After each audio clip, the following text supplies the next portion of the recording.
اور آپ غلطی پہ غلطی کیے جاتے ہیں، اور پھر اسٹیٹس کو بچانے کے لیے جو سارے سیگمنٹ آف اسٹیٹ جنہیں کہتے ہیں، چاروں ستون جس بے طرح لگے ہوئے ہیں اور کوشش کر رہے ہیں کہ یہ کنٹینیو ہو جائے، یاد رکھیں اب یہ کنٹینیو نہیں ہوگا۔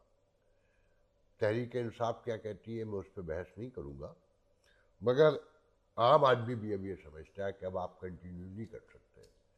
یہ کبھی کوئی اس طرح بات نہیں کرتا تھا کہ پوری ریاست کی آرمی اسٹیبلشمنٹ، بلکہ کھل کے کہنا چاہیے کہ وقار، ساکھ، احترام، عزت ہوا ہو چکا ہے، اور کوئی اچھے الفاظ میں اب یاد نہیں کرتا۔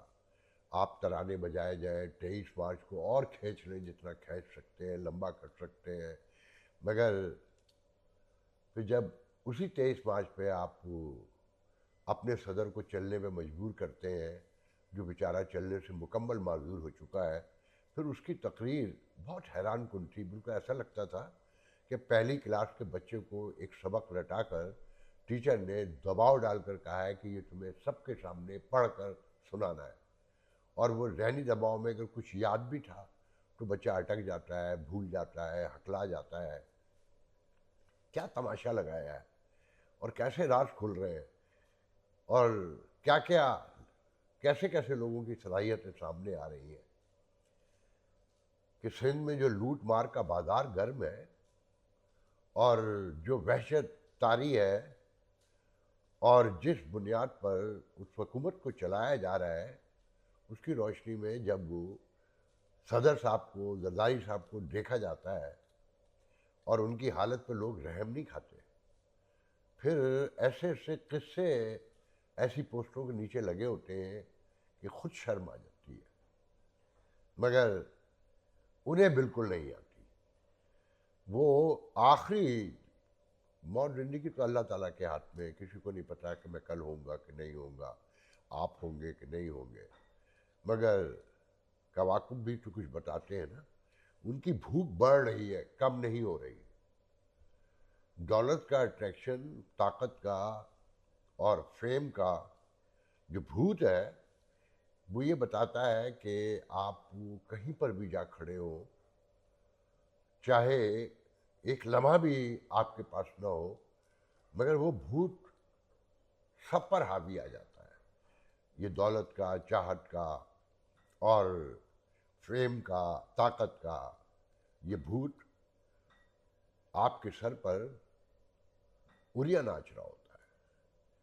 تو ان حالات میں زندگی کو جب غور سے پاکستان کی زندگی کو، وہاں کے معاملات کو دیکھتے ہیں تو حیرانی کے سوا کچھ ہاتھ نہیں لگتا۔ ایک ہمارے دوست بھی ہیں، چھوٹے بھائی بھی ہیں، اسی ڈیلس سے گئے موو ہو کر واپس، سجاد اظہر، ہسٹورین کہوں گا اب میں، انڈیپینڈنٹ اردو میں ہوتے ہیں۔ انہوں نے انوائرمنٹ کے حوالے سے کسی ولاگ میں جو منظر کشی کی ہے کہ یہاں سے بہت بڑے پیمانے پر کوچ ہونے کو جا رہا ہے، کہ پانی نہیں ہوگا، جب ویدر 100 ڈگری سے اوپر کہیں ابل رہا ہوگا کہ جس پہ آپ چائے پکا لیں تو لوگ کیسے رہیں گے؟ اور نہ کسی کو خبر ہے، نہ کسی کو پتہ ہے، نہ کسی کو فکر ہے کہ لڑائی ہو رہی ہے، نہریں بنیں گی سندھ میں کہ نہیں بنیں گی۔ اور جب وہ بننے کا منصوبہ تیار ہوا تو سب نے سائن کر دیے تھے۔ جب قوم پرست باہر نکلے تو ووٹ بچانے کے لیے، سندھ بچانے کے لیے نہیں، ووٹ بچانے کے لیے اب ڈرامے بازیاں کی جا رہی ہیں، مگر آنے والے دنوں کی کسی کو فکر نہیں ہے کہ 60,000 پہاڑ پہ موجود گلیشیئر جب پگھلیں گے تو کیسے کیسے طوفان آئیں گے، اور کیسے کیسے آبادیاں مسمار و ختم ہوں گی، اور پھر کیسے کیسے سوکھا پڑے گا، کسی کے علم میں نہیں ہے۔ وہ سجاد اظہر کا وہ پروگرام دیکھ کر روح بھی کانپ جائے، اور وہ اسی طرح بتا رہے تھے کہ یہاں کسی کو کوئی فکر نہیں ہے، کسی کو اندازہ ہی نہیں کہ آنے والے دن کیا ہے، کہ کبھی 7 دریا ہوتے تھے، تقسیم نے انہیں 5 کیا، 3 سوکھ گئے، 2 بچے ہیں، اور وہ بھی ختم ہونے کو ہے۔ آبادیوں کی آبادیاں، آپ سوچیں، تصور کریں، ویدر تو میں ابھی دیکھ کر آیا ہوں کہ کراچی میں نے 19 فروری کو چھوڑا تھا اور ایئر کنڈیشن 8 دن پہلے سے چلا رہا تھا میں.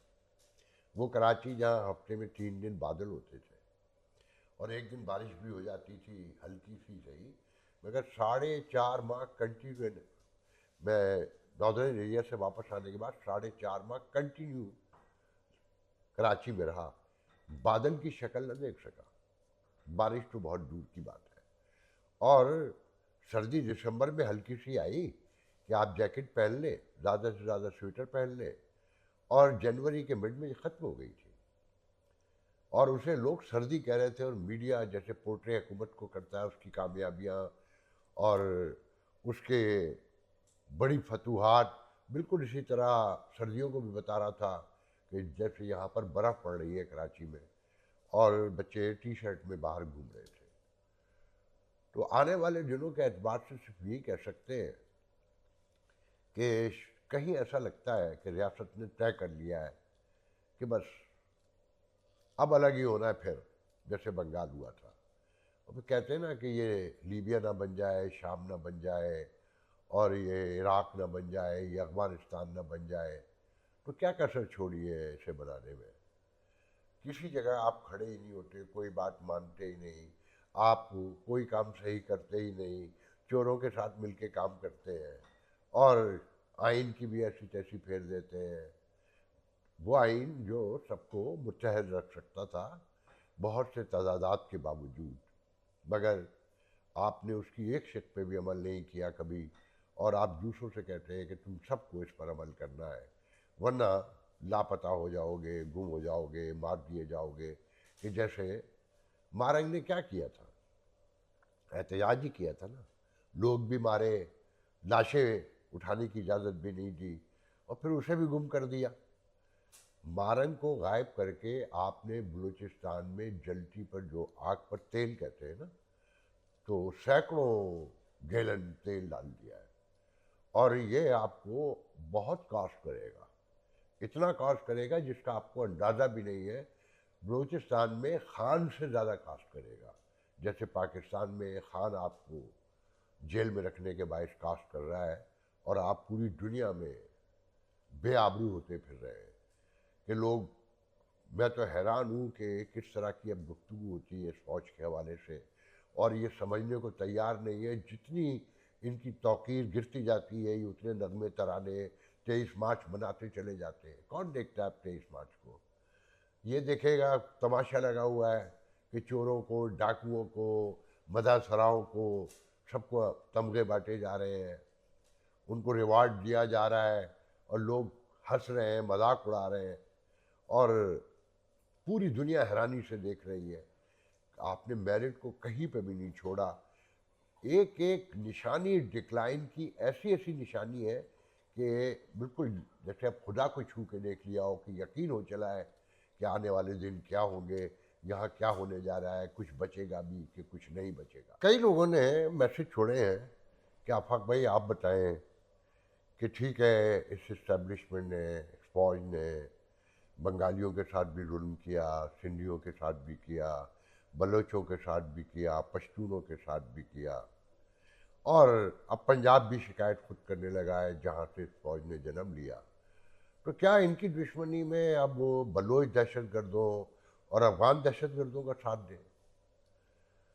دیکھیں، میں تو اس کا جواب صرف یہ دے سکتا ہوں کہ جیسے میں نے پہلے کہا کہ شکوک و شبہات کم نہیں ہوئے، بڑھے ہیں.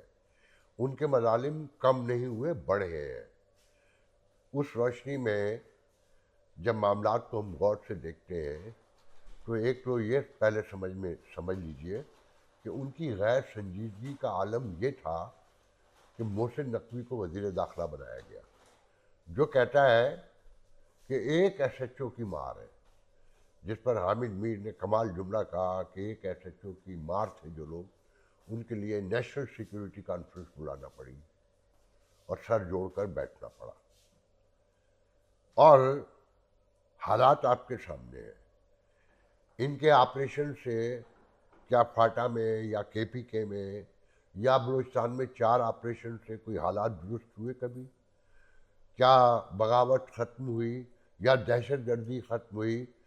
آپ کو یاد ہوگا، درجنوں لوگوں کو پتہ ہوگا، ان پروگراموں میں بہت پہلے کہا گیا کہ آپ کہتے ہیں کہ آپ نے دشمن کی کمر توڑ دی، دہشت گردی کی کمر توڑ دی، مگر کسی کو آپ نے بتایا دکھایا نہیں کہ کمر کہاں توڑی. وہ لوٹ لوٹ کر ٹوٹی ہوئی کمر کے ساتھ آتے رہے. اور ہم سے لوگوں نے یہاں پہلے کہہ دیا تھا کہ انہیں بھگا دیا گیا ہے، صرف ان کی کمر نہیں ٹوٹی. وہ وقت اور حالات کے تقاضوں کے مطابق جا چکے ہیں، لوٹ کر آئیں گے. اب وہ لوٹ آئے ہیں. یہ آج کی بات سوچتے ہیں، کل کے بارے میں کبھی انہوں نے غور ہی نہیں کیا کہ بس بٹی پاؤ تے روٹی کھاؤ، جو کہتے ہیں نا چودھری شجاعت. اور میڈیا ان کے کنٹرول میں ہے، پیسے بھی کام آتے ہیں، دہشت خوف بھی کام آتا ہے، اور جو چاہتے ہیں کہلوا دیتے ہیں. کتنے لوگ ان علاقوں میں گئے تھے، صحافی، انویسٹیگیشن جرنلزم کہیں آپ نے دیکھی ہو کہ جب آپریشن ہو رہے تھے KPK میں اور یہ کہا جا رہا تھا کہ دہشت گردی کی کمر توڑ دی، وہی صحافی جاتے تھے نا جن کو اب ایوارڈ دیے جا رہے ہیں، یا ہمیشہ سے انہی کی آنکھوں کا تارا رہے. ایک دو نے بغاوت کر دی خاطاب کے چکر میں. تو میں یہ نہیں کہتا کہ دہشت گردی کا ساتھ دیں. بلوچستان کے مسئلے کو تو میں دہشت گردی سے جوڑتا ہی نہیں ہوں. میں یہ ماننے کو تیار نہیں ہوں کہ وہ دہشت گردی ہے. اس دہشت گرد اگر ہے، اس دہشت گردی کے لیے مجبور کیا گیا ہے.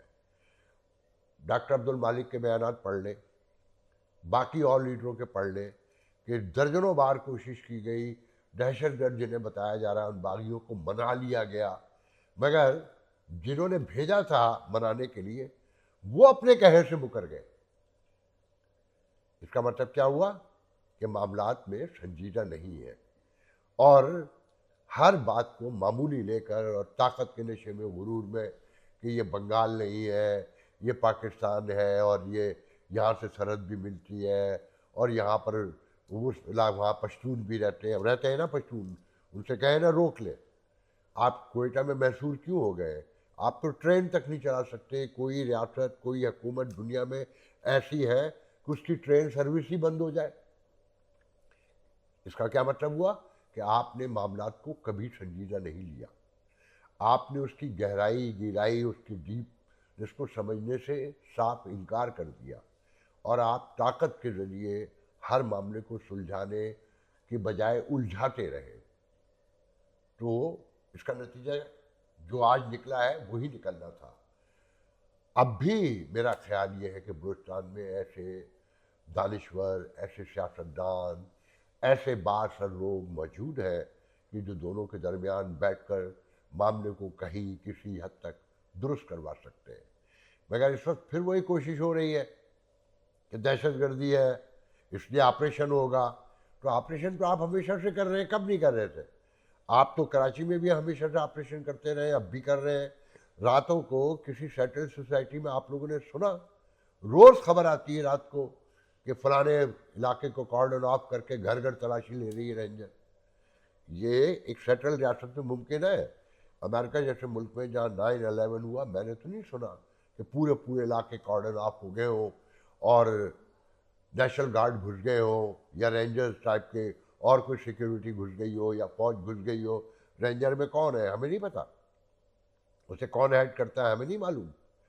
اور غریب بستیوں میں جا کر، ارے بھائی آپ پہلے تو ہمیں یہ بتائیں نا کہ کراچی جیسے شہر تک وہ دہشت گرد پہنچتے کیسے ہیں، انہیں اسلحہ کون سپلائی کرتا ہے. وہ اتنی چیک پوسٹ، آج ہی سرفراز بگٹی کا بیان تھا بلوچستان وزیر اعلیٰ کہ کسی چیک پوسٹ پر بھتہ برداشت نہیں ہوگا. اس کا کیا مطلب ہوا کہ چیک پوسٹ پہ بھتہ لیا جاتا ہے، سب کو پتہ ہے. مگر آپ کو سویلین سائڈ پہ بھتے نظر آتے ہیں ٹوٹل.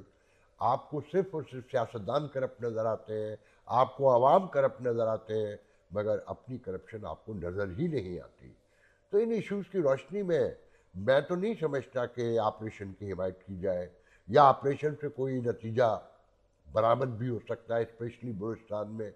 KPK میں تو لوگ ہی ان کے ہیں.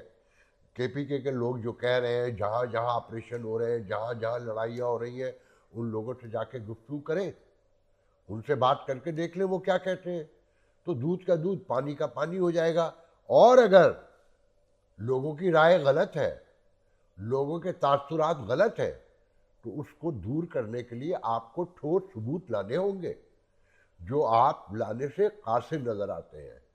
اور یہ جو بلوچستان سے صادق صاحب جو یہاں کبھی ڈی سی ایم ہوا کرتے تھے اور پھر عمران کے دور میں بھی مشیر تھے افغانستان کے، وہ پھر پہنچے ہیں. گفتگو کی جی، بڑی فروٹفل گفتگو ہوئی ہے، مگر ساتھ میں زلمے خلیل زاد بھی اپنا ڈیلیگیشن لے کر ڈائریکٹلی کابل اترے ہیں اور آپ کو بیچ میں سے بائی پاس کر دیا گیا ہے. خلیل زلمے کون ہے؟ وہ آج کی پاکستانی ریاست اور حکومت کے ساتھ یا ان کی مخالفت پہ کتنے کھڑے ہیں، ان کے ٹویٹس دیکھ لیں، ان کی باتیں نوٹ کر لیں تو آپ کو چیزیں سمجھ میں آ جائیں گی. اور یہاں ایک چیز اور سمجھ میں آتی ہے کہ جو پاکستان کے دماغ میں ہے کہ افغانستان کے حوالے سے ہم ریلیونس ہیں، اب طالبان بھی بہت سمجھدار ہو گئے ہیں.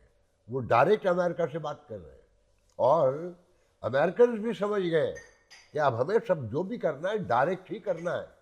تو اس روشنی میں آنے والے دنوں میں دیکھیں کیا کیا ہونے جا رہا ہے. مگر مجھے اب یہ حکومت چلتی نہیں نظر آ رہی. میں آخر میں یہی بتا دوں، ہمارے ایک دوست ہیں، ہم انہیں مولانا خالق امان کہتے ہیں، پرانے مسلم لیگی ہیں، کبھی جھنڈے لے کے نیو یارک میں پھرا کرتے تھے جب مسلم لیگ بہت زیر اعتاب ہوا کرتی تھی مشرف کے دور میں. اور یہ وہ خالق امان ہے جب وہ شہباز شریف پہلی بار جدہ سے نکل کر پاکستان جانے کی کوشش میں لاہور اترے اور انہیں واپس بھیج دیا گیا تھا، تو خالق امان صاحب کی جیب میں شہباز شریف کا پاسپورٹ تھا جو برآمد نہیں ہو سکا تھا اور خالق امان باہر نکل گئے تھے. تو انہوں نے ایک ویڈیو کیا ہے، اس میں انہوں نے کہا کہ یہ جو تم تام جھام لے کے 60-70 لوگوں کا اپنی بھتیجی کو بھی ساتھ لے کے عمرے کے لیے پہنچے ہو، تو وہ کہتے ہیں کہ تم قسم کھا کے بتاؤ کہ جب تم جدہ میں رہتے تو تم نے کوئی ایک عمرہ کیا تھا؟ اپنی ماں کو ویل چیئر پہ بٹھا کر تم نے خانہ کعبہ کا کبھی کوئی طواف کیا تھا؟ یا تم نے اکیلے ہی کوئی؟ اچھا، یہ بات میرے بھی علم میں ہے کہ نواز شریف تو جا کے عمرہ کیا کرتے تھے، خانہ کعبہ بھی جایا کرتے تھے، وہاں بیٹھ کے دعا بھی مانگتے تھے، نماز بھی پڑھتے تھے، مگر محترم نہیں جاتے تھے. اب مہینے میں تو 3 بار سعودی عرب جاتے ہیں، پھر عمرہ بھی کرنا ہوتا ہے، پھر خاندان کو بھی لے کر جانا ہوتا ہے. کہ سرکاری پیسے کی لوٹ مار. اور پھر جو اپنے یہ کرونیز لے کر آئے ہیں وہ میں نے پڑھ کر دیکھا ہے. توقیر شاہ کو جس طرح ڈیفیکٹو پرائم منسٹر بنا کر بٹھایا گیا ہے پرائم منسٹر ہاؤس میں، کہ سارے سیکریٹری، سارے وزیر، سب کو ان کے تابع کر دیا ہے کہ سب ان کو جواب دیں. توقیر شاہ کون ہے، ان پہ کیا کیا الزامات لگتے رہے، وہ ان کے کتنے قریب ہیں، وہ سب معلوم ہے اور آئندہ بھی معلوم ہوتا رہے گا. جیسے محسن نقوی کے معاملات اب سامنے آ رہے ہیں نا، کہ ہاں وہ جو ڈیل کرنے انہیں بھیجا تھا، بیمار بن کے گئے دبئی میں اور پھر ریاض ملک کے ساتھ گھومتے بھی دیکھے گئے. بتانے والے بتاتے ہیں کہ ڈیل کمپلیٹ نہیں ہو سکی کیونکہ ریاض ملک ہر چیز پہ تیار ہو گئے، جتنے بھی معاملات میں سرنڈر کرنے کو آ گیا، مگر وہ کہتے ہیں خان کے خلاف گواہی نہیں دوں گا. اور بحریہ ٹاؤن کراچی کے حوالے سے بہت سی چیزیں ابھی منظر پہ آنی ہے. میں تو صرف آخر میں اتنا کہہ کر جاؤں گا، انسانی تاریخ کی پہلی اور آخری ریاست ہے میرے خیال میں کہ اتنا بڑا شہر بنا دیا، کروڑوں روپے ایک ایک پلاٹ اور گھر کے لوگوں سے وصول کر لیے گئے، ان سے ٹیکس بھی لیا جا رہا ہے، مگر کسی کے پاس پلاٹ کی یا گھر کی کوئی لیز نہیں ہے. کوئی جس پر چاہے مکر جائے اور کہہ دے کہ یہ تو آپ کی جگہ ہی نہیں ہے، تو کوئی ہل نہیں سکتا، بول نہیں سکتا. اور یہ سب کچھ ایک ایسی ریاست میں ہوا جس کے بارے میں ابھی تک ضد کر کے کہا جاتا ہے کہ یہ ایک سیٹل ریاست ہے، یہاں قانون ہے، یہاں آئین ہے، یہاں جمہوریت ہے، یہاں پارلیمنٹ ہے، یہاں سپریم کورٹ ہے. مگر ایک شخص کو فیور کرنے کے لیے آئین کی، قانون کی، انصاف کی اور زندگی کے ہر معاملے کی دھجیاں اڑا دی گئی اور کوئی بولا بھی نہیں. آج اس سے ناراضگی پیدا ہو گئی ہے تو اسی کو یوز کیا جا رہا ہے. جو غیر قانونی حرکتیں انہوں نے کی انہی لوگوں کے ساتھ مل کے جو آج قانونی راستے بتا رہے ہیں. مجھے آج کے لیے اجازت دیجیے، انشاءاللہ کل آپ سے گفتگو ہوگی. اللہ حافظ.